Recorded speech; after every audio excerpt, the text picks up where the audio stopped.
to Inside the Admissions Office, your one-stop shop for expert advice on the smart way to get in. My name is Ellen, and each episode I'll bring you an interview with a former admissions officer, a graduate of a top college, or an admissions expert. These interviews will take you inside the admissions office and will be full of behind-the-scenes knowledge, first-aid experiences, and application tips to help you get into your dream school. If you'd like to chat with one of these experts, you can sign up for a free consultation at the link in the description of this episode. Today, we'll hear from Zak Harris, a former admissions officer at Johns Hopkins University, George Washington University, Bowdoin College, and Regis College, about how admissions works at Johns Hopkins University. Zak and I will discuss the Johns Hopkins application components and how students might gain admission. Hi, Zak. How are you today?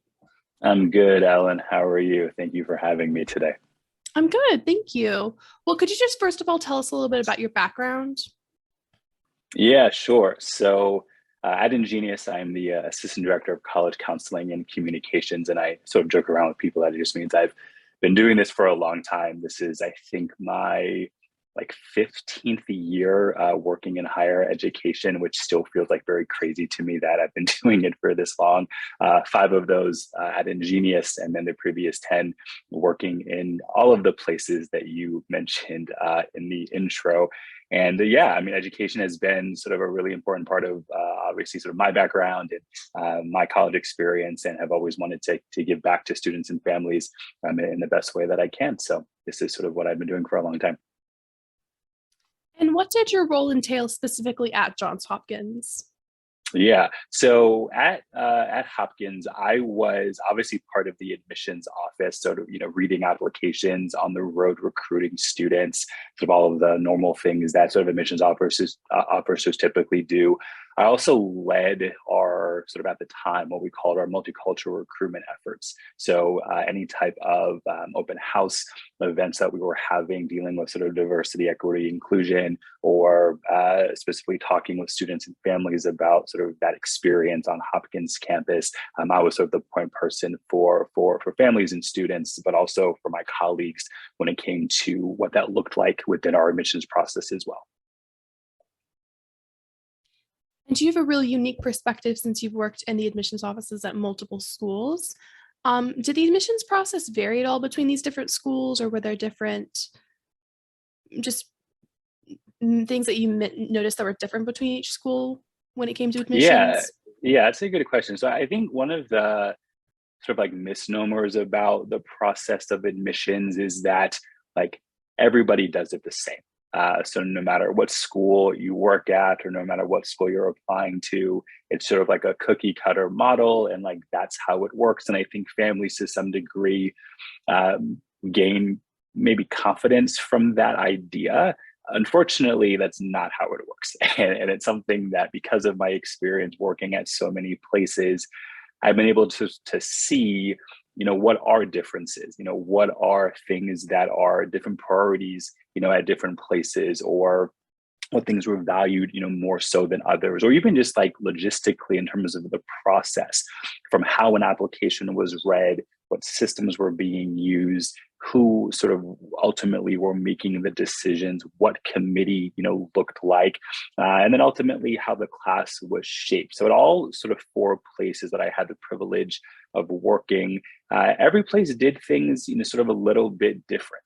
Working at a place, very quickly, working at a place like GW, which was the school of more than 10,000 students getting obviously tens of thousands of applications, at a selective place looked different than working at a place like Hopkins, which is sort of, 6,000 or so students, highly selective, taking, much, fewer students, in the admissions process. So the way in which, you're sort of comparing students, investigating their high school context and environment, and then ultimately, choosing the best, sort of people and applications, from the pools, looked different. And now it's not about bad or good, or anything along those lines, but when you're looking at places that have differences in selectivity, it's just a different process. You're looking at things from a different type of lens. You're making, in some cases, harder decisions because everyone looks great academically. So how are you then, sort of parsing between, X, Y, and Z components? And that's a lot of what we talk about at Ingenious, with our students that are looking at some of these places that are really hard to get into. Again, I think a lot of families and students think, well, I'm a great student and I've had great testing and I've taken really great courses. Yeah, but so is everybody else, like literally applying to those places. So it's not just about that. So I think my experience has been helpful to be able to talk to my own students, manage the staff that I do, to be able to sort of give them some information that hopefully helps them better understand how things work on the inside of the process. What kind of students is Johns Hopkins looking for? And then what attributes might students explore if they'd like to showcase school fit? Yeah, so I really sort of, maybe more so than other places that I've worked, there definitely was a focus on students who had a lot of ambition. Now, that's like an intangible sort of quality, but when you have students of the caliber that Hopkins is accepting every year, and the way that training works and the things that we're sort of looking for, it's very easy to sort of pick up within various pieces of the application where that ambition comes through, where the desire for someone to challenge the status quo, may come into play. A student who is really sort of stretching themselves to not just succeed in the comfort of sort of what their environment or community is sort of giving to them, but sort of basking in the uncomfortable and sort of being sort of comfortable in discomfort, if that makes sense. And I think that was something that really I appreciated about the type of student that we admitted and who eventually enrolled at Hopkins, was that it was a place where there was constant challenge and constant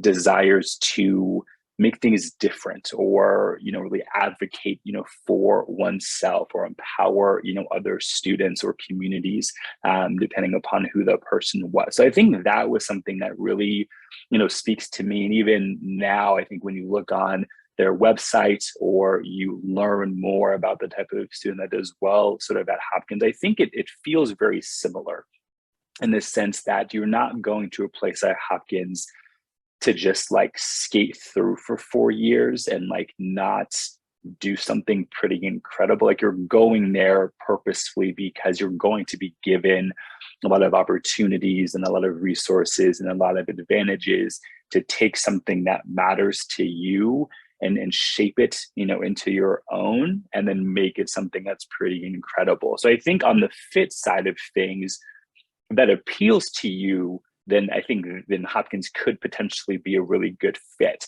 But if that doesn't sound like it's you, or that sounds like scary, or it's not really something you're looking to get into, like, that's perfectly okay as well.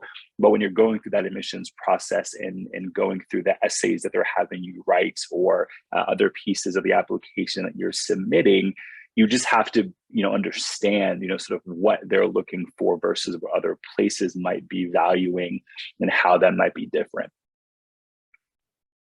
And expanding on that, what would you say makes Johns Hopkins unique compared to other elite schools? Off the top of my head, I think of it as like more of like a STEM school, a very competitive school.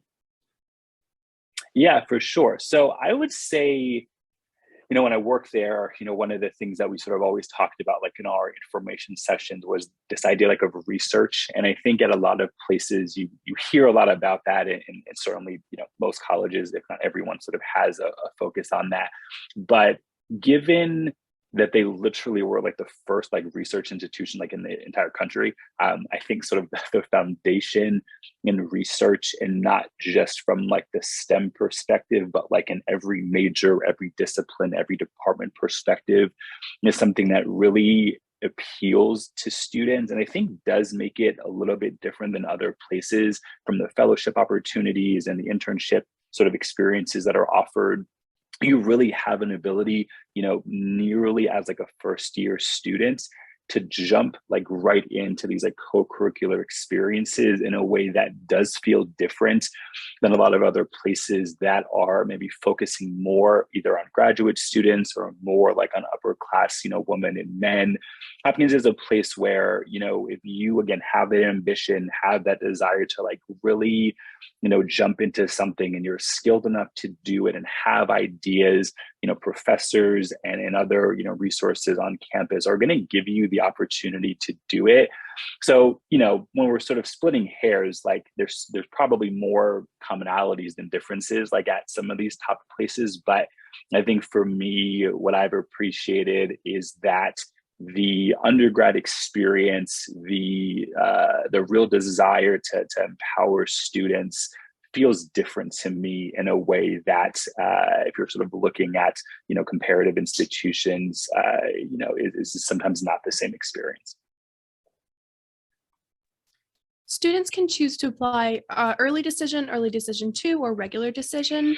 If I was one of your students and I was applying to Hopkins, how would you recommend distinguishing between these different options?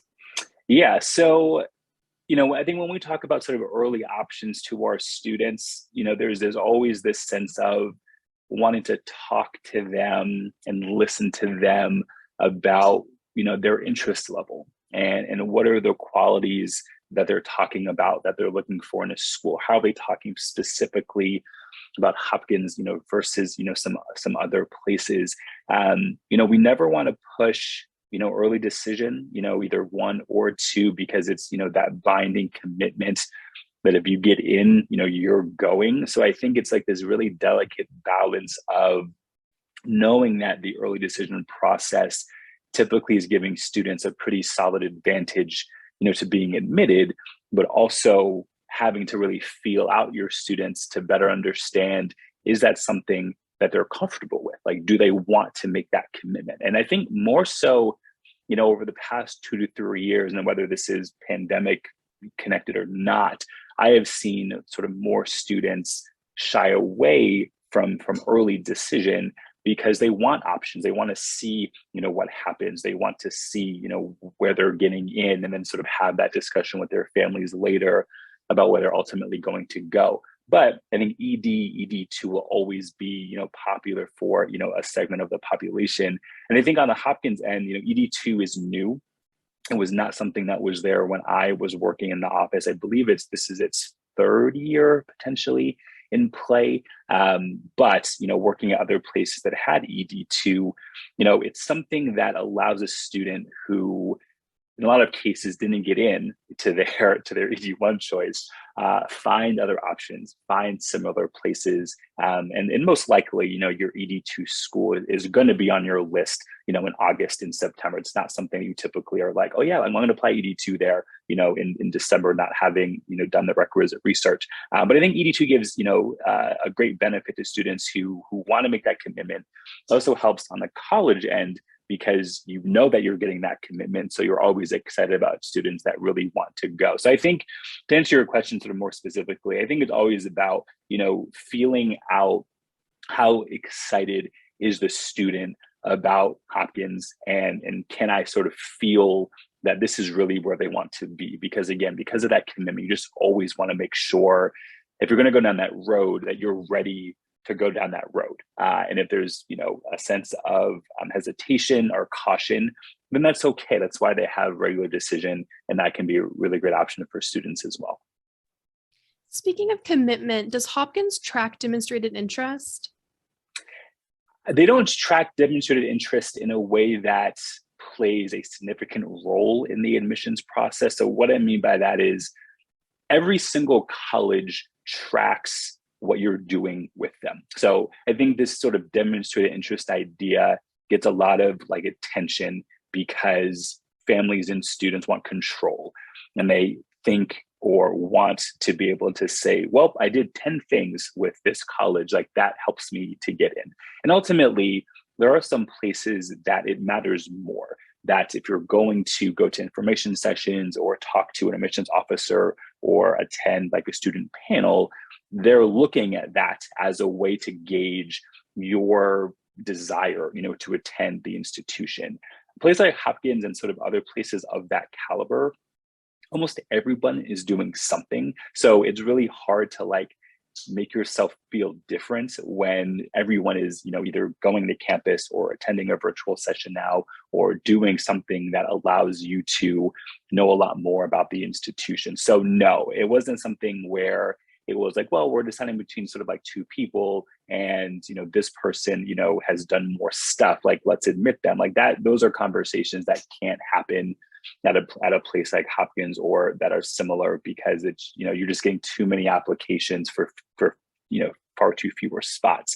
But in other places, like when I worked at GW, for example, it was something that played a little bit more of a role, because again, you wanted to sort of gauge, is this person going to potentially come? So I think it's something where, for schools that are sort of in that selective sort of space, but maybe not as selective as sort of like that top 20, 30, 40 in the country, I think it can play a significant role, because you're sort of hedging your bets and trying to better understand if a person's like really interested. But when I was at Hopkins, those conversations didn't happen in the same way they would at other places, because again, applications were too high, spots were too coveted, and we were looking at a lot of other factors to help make our decisions. And if a student is deferred early, they should write a letter of continued interest? Yeah, I would. I mean, I think, again, when I talk about this, even with my own students at Ingenious, I always sort of caution the idea of the letter like being the thing that gets you in, because ultimately there are so many priorities and so many things that an admissions office is going to be looking at, from a deferral list, from a wait list that is going to help make their decision. So I think the letter of continued interest feels like it's mandatory. And I think it is, because if I'm going to sort of be looking at you as someone who's going to potentially be admitted off of any one of those opportunities, I want to know that you're still interested. And if you haven't been in touch with this office since you submitted your application, there's a part of me that will assume, well, you've sort of moved on, to other things. So the letter becomes an important part to sort of like continue the conversation, but there are going to be like many other factors that will sort of get someone into the class. But I think the letter can become important to demonstrate the interest, talk more about why you want to attend, give someone updates about what's been going on, and things like that. You and I did a whole episode last year on test optional policies. So Johns Hopkins right now is test optional through the 2025-2026 admissions cycle. Obviously, you're not in their admissions office right now, but how do you think current admissions officers there view testing? And then how would you recommend your students decide whether or not to submit specifically to Johns Hopkins? Yeah, for sure. So Hopkins, like other places of its caliber, I don't know off the top of my head sort of like what the middle 50% SAT ACT score is of Hopkins. I would assume it's probably like on the ACT side like a 33 to 35 or 34 to 36, and on the SAT side, on the higher end, has to be close to the 1570 range, 1560 range on the lower end, maybe like a 1510, 1520.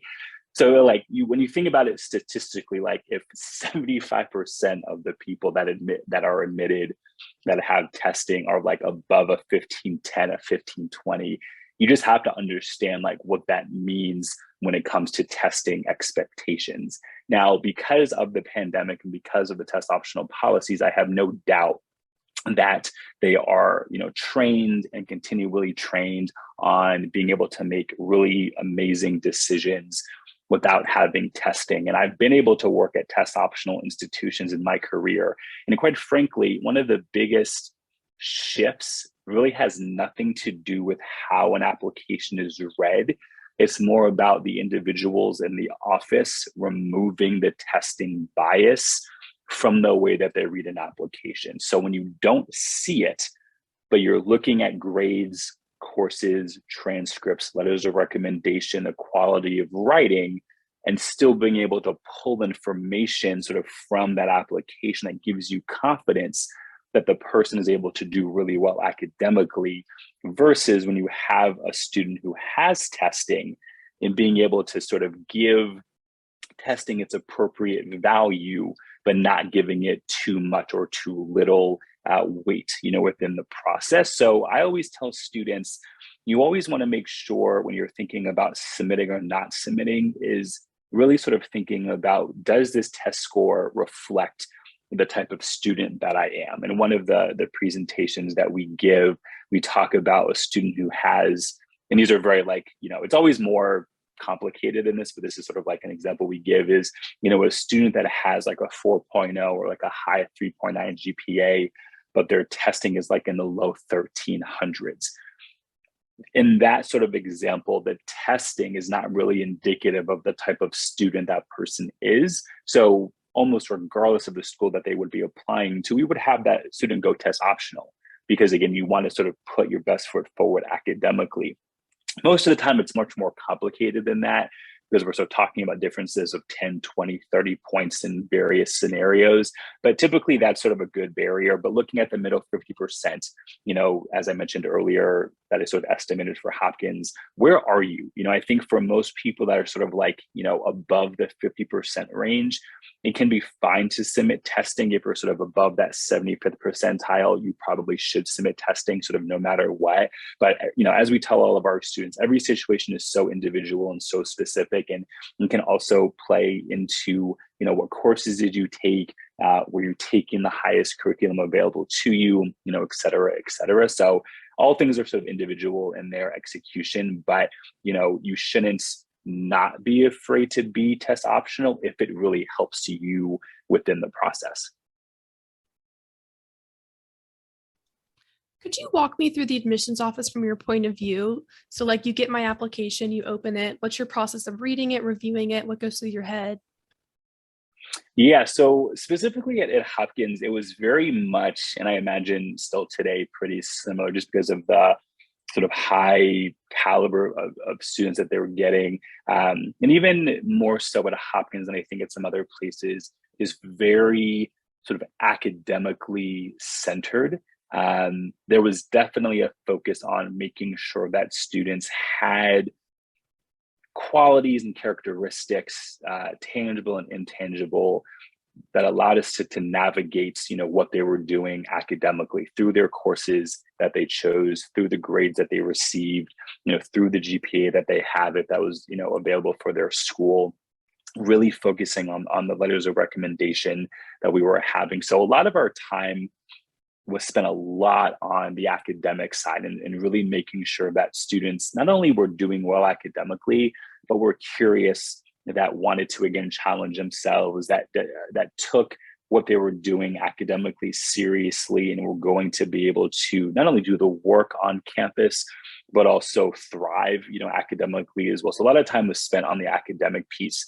And then obviously the other, factors within the application played a role as well too, because of the research side of things, and especially because of the STEM lean, if you wanted to do something sort of in engineering or, medicine in a broader sense, you really had to bring it.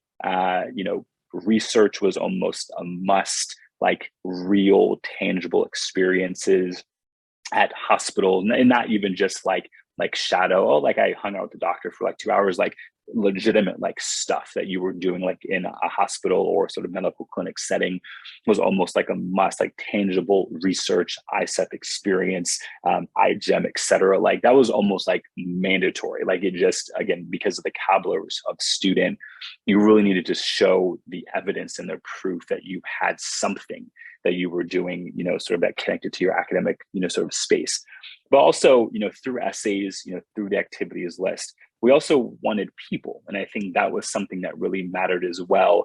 We weren't looking for robots. We weren't looking, as much as I just talked about, people that really thrived academically.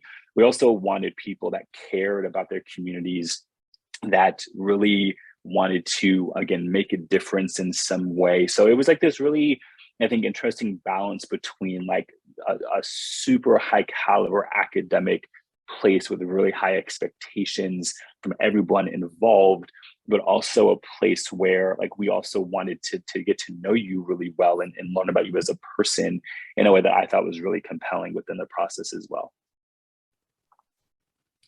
And then what are some misconceptions that you often find about Johns Hopkins, like as a university, and then maybe also about the application process? Yeah.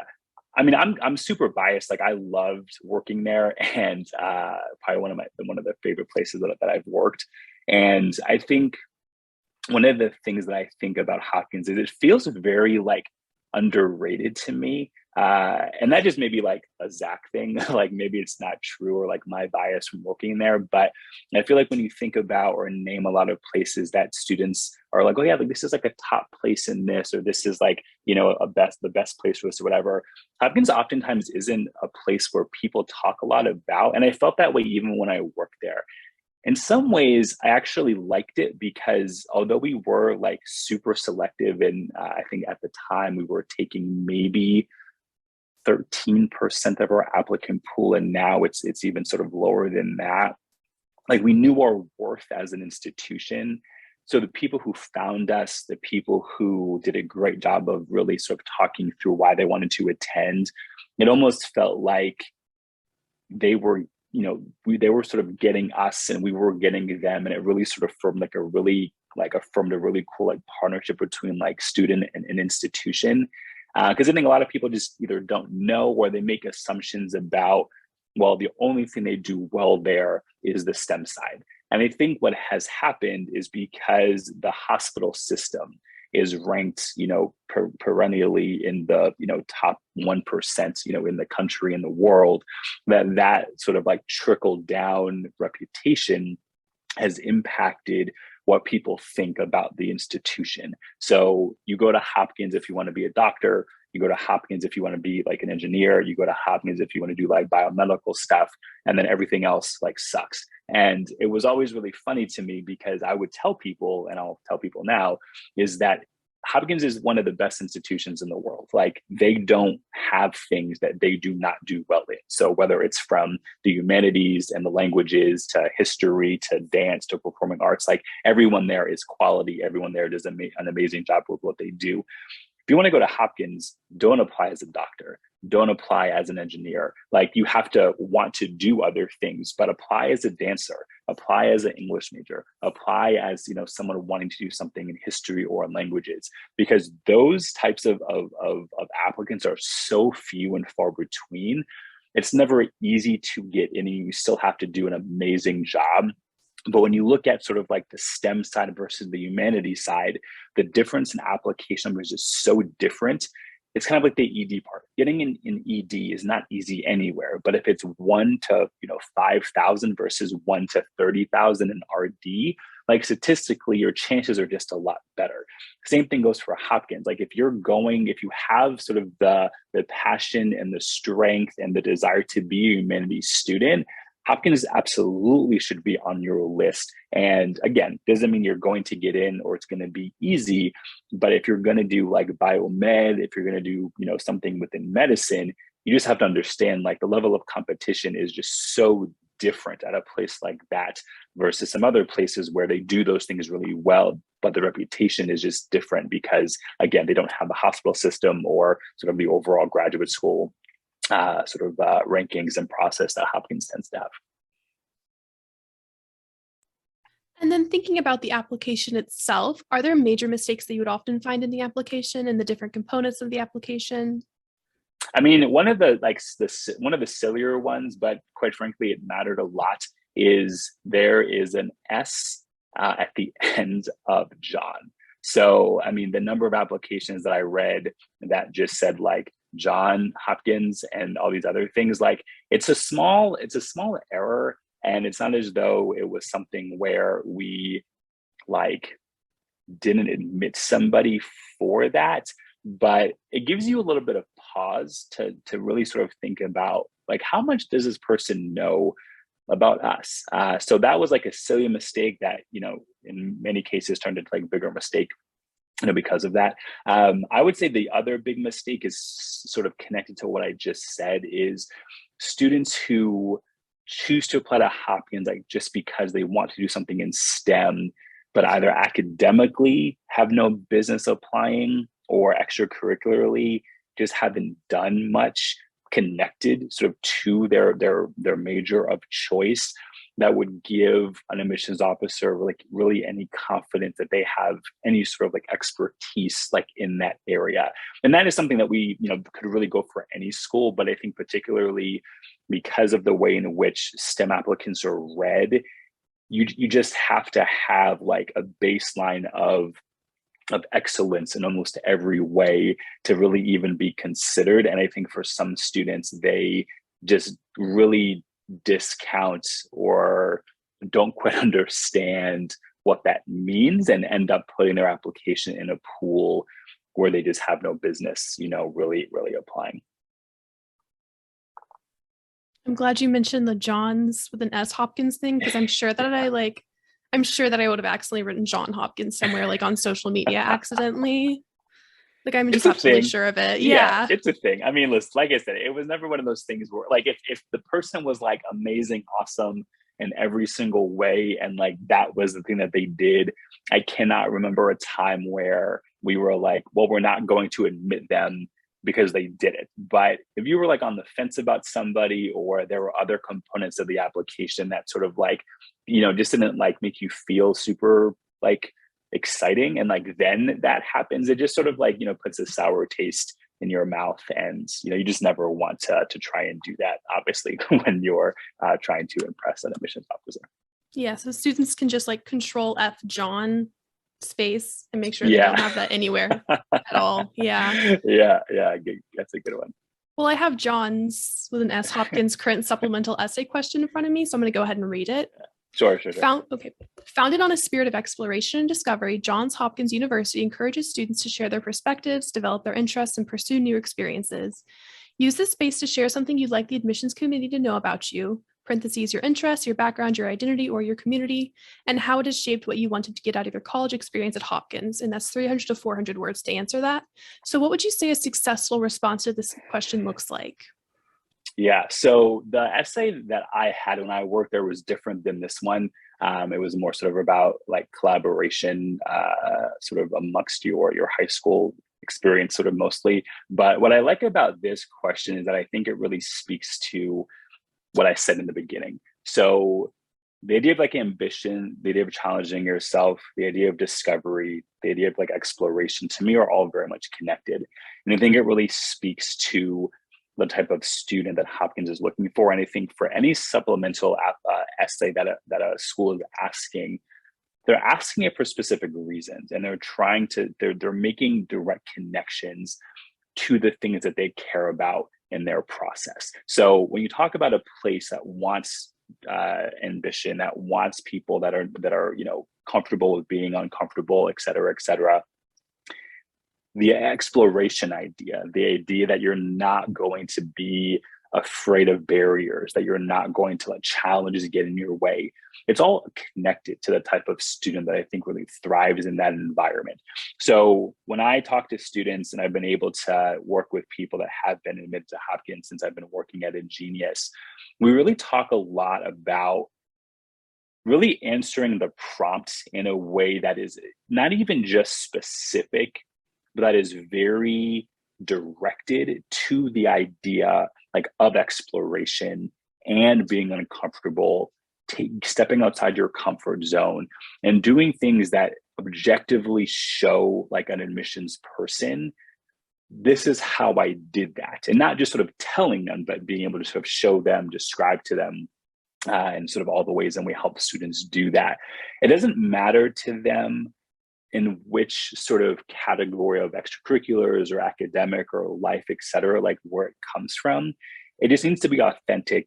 It needs to be genuine. It needs to be something that feels, really compelling. Like other places, this gives you an opportunity to really help an admissions officer get to know you in the best way possible. So we talk to students all the time about your application becomes a story. And if you're writing something in your personal statements or your activities list is written sort of in a certain way, you want to make sure that within these sort of supplemental essays that you're telling a different story and you're giving a different perspective and a different layer of who you are. And I think sometimes what happens is students will tell the same story, or expand upon something that they've already expanded on, maybe even too much. And you're not really getting like another layer. You're not getting another dynamic, perspective, story, from a student. So I think in this one sort of in particular, you just want to make sure that you're being authentic, genuine, but you're also giving somebody or giving them a story, and a foundation that allows them to really see you on campus doing those things or exploring or discovering in a way that they know you'll really want to be taking advantage of the opportunities and the resources that they offer. You've already kind of touched on this with the idea of showing and not telling, but with regards to this supplemental essay or just supplemental essays across the board, what are common mistakes that you find students often making? Yeah, I mean, not specific enough, not detailed enough. They don't answer the prompts. I think, when it comes to the personal statement, with all the prompts that are offered, in a lot of cases, if you don't answer the prompts, there's always the seventh prompt, which is write whatever you want to write about. So even if you choose the second one and you don't really answer it super well, it doesn't really matter all that much, because ultimately, it's just a long essay that helps an AO get to know you super well. But these supplemental essays, in a lot of cases, I think matter more, and really, again, speak to what is it that a college, what is it that admissions officers actually really care about within their process. The common application, while they sort of survey schools in terms of their personal statement topics, those are topics that colleges are not choosing. So these essays, these questions within the supplemental piece, these are admissions offices literally saying this is what we want to ask, and these are the reasons why. So again, with this question, not being specific enough, not giving enough detail, telling, not showing. And I think these are probably, they are sort of common amongst all supplemental essay questions, but I think specifically to this one, they want proof in a real sense that you're not afraid to step outside your comfort zone, and you're not afraid to explore. And if you haven't done that, there are certainly ways to create a story that is truthful and authentic, that kind of gets to the point. But again, when we talk about fit, this is a good example of, if you don't have that experience or that's not who you are, that's okay. But Hopkins may not be the place for you. And I think that's where, all of the resources we give to students are, I think, really helpful to help them understand why fit is so critical, and why not every school is the same, and personalities and vibes are different. And part of the school research process is to help you navigate that, so you are applying to places that sort of suit you sort of better, than others. And then obviously the Common App isn't specific to Hopkins, but are there any mistakes that you would highlight just in the Common App in general that you'd see, the personal statement, the activities list, the other sections that you kind of just often see and be no, don't do that? So just in general, I think on the activities list, not enough description, not enough detail, not enough specifics.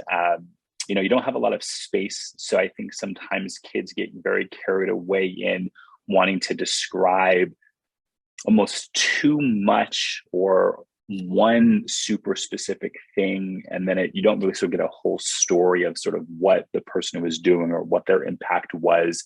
Not enough use of numbers or percentages or clarity, even to some degree. I think in some cases, the order becomes really important. So on the Common App, it literally tells you to be putting things in order from most important to least important. We take a similar stance at Ingenious, but we also want to make sure that whatever sort of the application persona is that you have the narrative of your application, that plays a role as well in the order of things. So even if the most important to least important is sort of different when we're thinking about your narrative, that can be okay, because you're trying to tell a story and you're trying to make sure that you are having that sort of be cohesive throughout the entire application.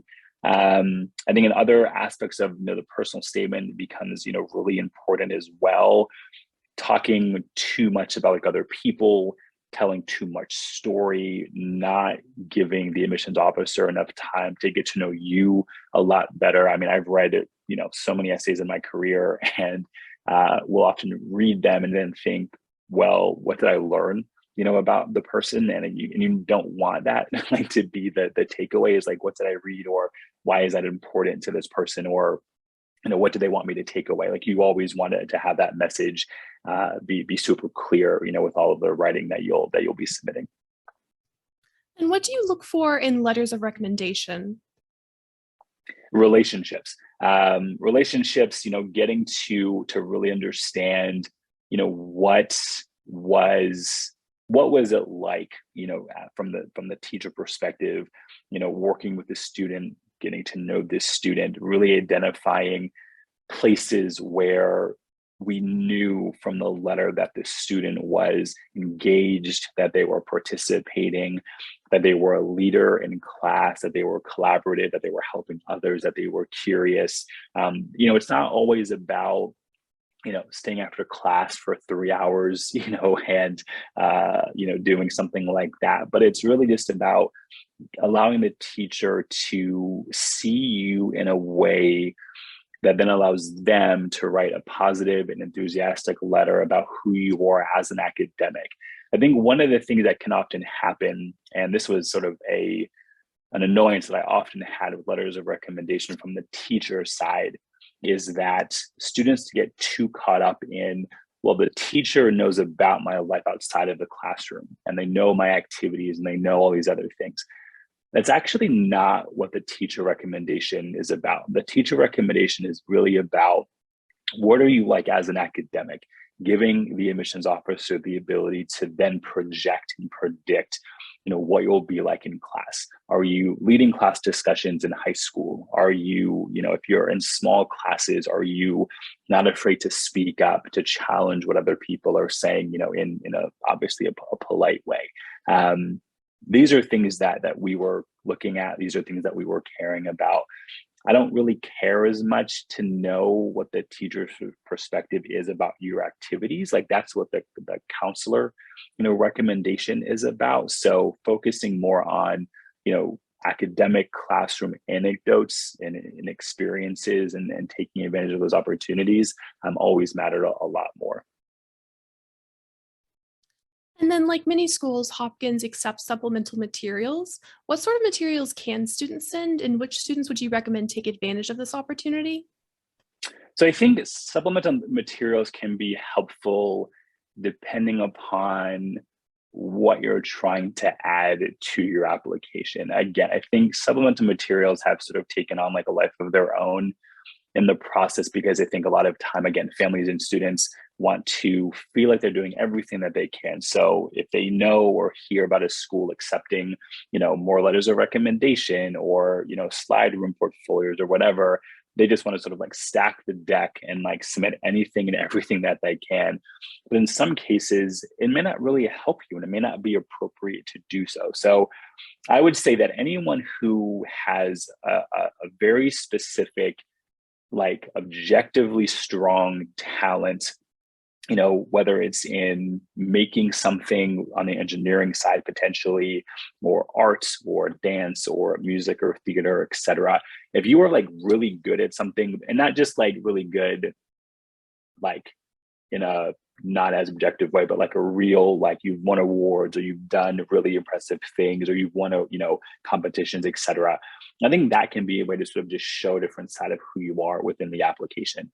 I think on the other piece of it, extra letters of recommendation, for example, submitting, another teacher rec, or a community member rec, or maybe a leader of a club, recommendation. It can be helpful as long as what these people are saying about you is different than what you've already been getting from your college counselor and from your teacher. So oftentimes people are saying, well, I want to submit like a third teacher rec. Okay, but tell me why. Like, what is it about this other teacher that's different than the other two that you've already, or the other one that you're already going to be submitting? there can be really good answers out there. Maybe it's from like an elective class, and it's really connected to your major. Like that's a really good idea. Maybe you've done research, through Ingenious or through a local, college. That gives you a different perspective working with an adult, who doesn't see you on an everyday basis. So there can be some really good reasons as to why you're submitting a letter of rec that's different or additional, or some of these portfolio pieces. But it all has to make sense. It shouldn't just be, oh, they were giving me the option, I'm going to do it. You have to really be thinking about, how is this going to help me, and what have I done to almost prove to some degree that like what I'm going to submit that's different than what they're sort of requiring is worth them taking the time to read. Because one of the most annoying parts of the admissions process is getting extra stuff and being like, why did they send this? Like, this isn't adding anything, this isn't helping in any way, and it just took more time out of your day to do that. So extra stuff can be helpful, but only if it's actually going to help, and it's something that if you're working with Ingenious, that we have like suggested that you do, or given you the okay to actually to submit. I think people, I assume, associate supplemental materials with the arts. So like you said, like a portfolio, music, etc. But you mentioned engineering. So for STEM applicants, what would that look like? Would it be like a research paper, maybe like a summary of a project they did?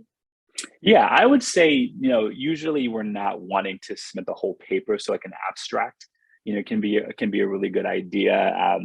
A newer, MIT, sort of is well-known, Columbia, sort of the same way of sort of having the ability to send in like maker, like portfolio. So like diagrams, pictures, et cetera, of like what you've done as like an engineering or STEM student. I think those can be really helpful, absolutely.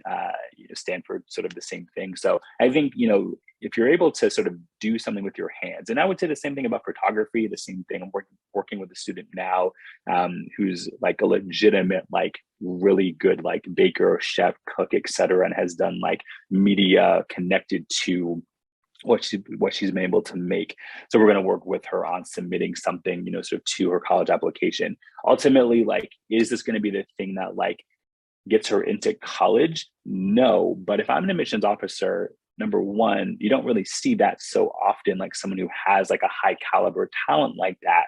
So why not show it off, and why not add it, sort of to the conversation to make yourself be even more different than other people? So I think there are other ways, again, research abstracts and other things that people can do, but don't be afraid to take advantage of those opportunities, again, as long as they're going to add, sort of substance and content to what you've already submitted. Do you have additional insight that you would offer to either international applicants or to transfer applicants? I mean, the process is generally, the same. I think on the transfer side, what I'll say is that for schools of the caliber Hopkins, not many people leave. So it just becomes really hard to transfer in when the school typically isn't getting any bigger. Not many people are leaving. So it becomes hard, I think, to transfer in. But it was something that most schools are taking advantage of in some way, shape, or form. Just have like a good like reason why. Like, and it could be a million different things, but similar to sort of the story and the narrative within your application as a first year applicant, as a transfer student, why is Hopkins, in sort of your eyes, a better fit or a better option than sort of where you currently are? And there's not a right or wrong answer there, but ultimately, as you're reading transfer applications, you want to understand like why are you wanting to make a pretty significant move, a year in or 2 years into your college career to sort of start over someplace else, and what are the reasons why you want to be able to do that. On the international side, I'll sort of say what I said earlier about sort of the STEM engineering sort of piece. There can be sometimes a lean on the international side to focus on those areas. So again, if you can be different, if you can authentically and genuinely have an interest that feels non-STEM oriented, research Hopkins, learn more about it, because I do think it can be a really cool opportunity to have a place that is really catered to undergrads, that is going to empower you from day one and allow you to do some really amazing things while you're there. But again, from the TOEFL to, other things that they're going to be looking for, their process is going to be the same sort of as other places, but just be careful again about the STEM lean and what that means for the level of competition, every year. Do you have specific advice for students who are younger? So maybe they're freshmen, sophomores, maybe they're even in middle school and they'd love to go to a school like Hopkins in the future. What can they be doing right now to prepare? Yeah, I would say get tangible experience. So, we talk a lot to our current students about the need for clarity, the need for being concise in the application process, specifically on the activities list. But I think what helps that is having longevity and consistency with projects or clubs, organizations, advocacy, etc., that feels and that is real and that is tangible and that is impactful. And I think there's always sort of like a major urgency and a major rush when a student enters into 11th grade or the summer before 12th grade to sort of jump into these things, projects and, things that are going to be sort of more tangible. I think that's great. There's never sort of like, there's always time to some degree. But if you're, 12, 13, 14, whatever, and you have a passion at that age, or you're even in ninth grade and have a passion for something, maybe you'll change your mind, and who knows, but jump into it and use whatever resources you have at your disposal to jump into projects that probably feel too big and feel daunting and feel that you don't know how you're going to do it. Because I think that type of exposure, and I think that type of experience in a lot of ways will help you write an amazing supplemental essay to Hopkins, and will help you get comfortable with discomfort, and will help you stretch, and will help you challenge yourself and sort of get in a situation that you have to sort of figure out like what to do next. And I think those things are oftentimes qualities that a lot of students are afraid of and they don't do. And I think whether it's Hopkins or other places will appreciate this too, but I think especially on the Hopkins end, those are all qualities that, coupled with great academic strength and course rigor, great essays, etc., I think can really help students. So the earlier you can jump into those things, I think the better it can be, because even if you end up changing your mind, these things will inform your next steps, and you don't know the path you're going to take. So even if you don't know if it's going to be the thing you're going to do, through high school or through college, just try it, and see sort of where it takes you. Do you have any additional words of wisdom for students, for families? Start early in this process. Ellen, we're sort of all jumping in right now into our own application counseling experiences with students. Just start early, and that'll take you a long way. Thank you so much for joining us today, Zak. I'm sure our listeners appreciate your insight into admissions at Johns Hopkins. For more information, check out our blog linked in the episode description. If you have any questions or would like to request a topic for a future episode, go ahead and give us a follow and send us a message on social media with the hashtag #InsideAdmissions. That's all for now. Thank you for listening, and I hope you'll join me next time as we continue our journey inside the admissions office.